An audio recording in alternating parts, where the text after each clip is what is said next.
Say hi. Patrick and I are having a snow day. It's snowing like crazy. Oh, he's being very mean.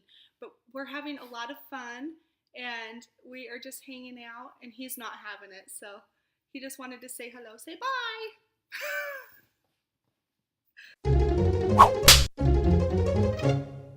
Hey guys, we're going to talk about emergency funds today and why you need them, how much you need, and also where to keep them. These are big questions that I get a lot, so let's go ahead and get started.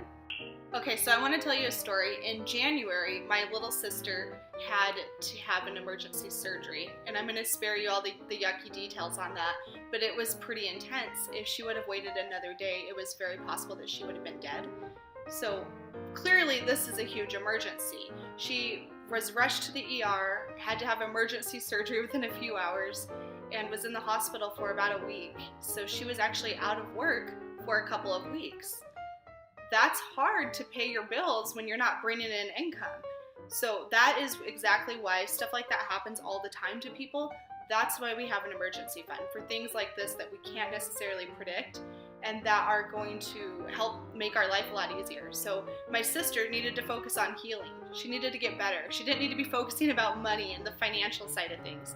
That should be the last of your concerns when you're in a really tragic event or when something really bad happens. You don't want to have to worry about money. So this is why we have an emergency fund. Okay, so how much do you need? Generally speaking, you need 3 to 6 months of living expenses. So if crap hits the fan and it's about to get real, you need to cut out your cable, you need to cut out gym memberships, whatever it might be. Add up how much do you need? What's the bare minimum you need to survive? Take that number, times it by 6, and that's how much you need total for your emergency fund.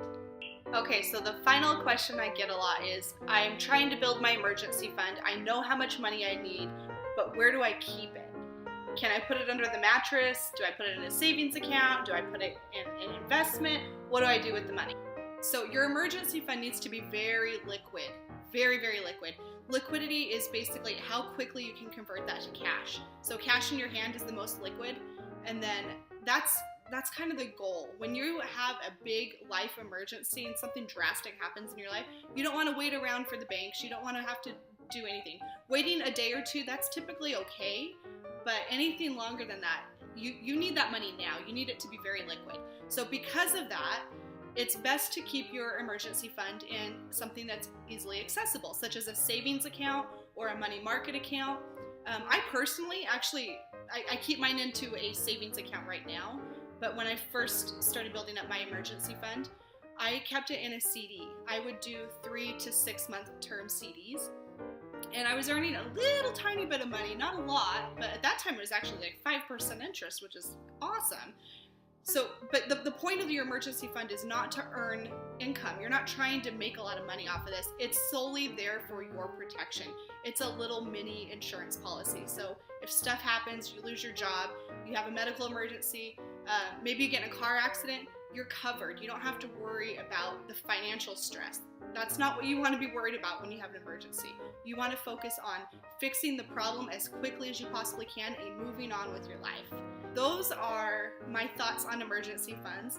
That is why you need one, how much you need, and where to keep your emergency fund. So I appreciate you guys watching and all of your support. If you have any other questions, feel free to send me an email, whitney@whitneyhansen.com, and I look forward to talking with you guys further. Have a good day.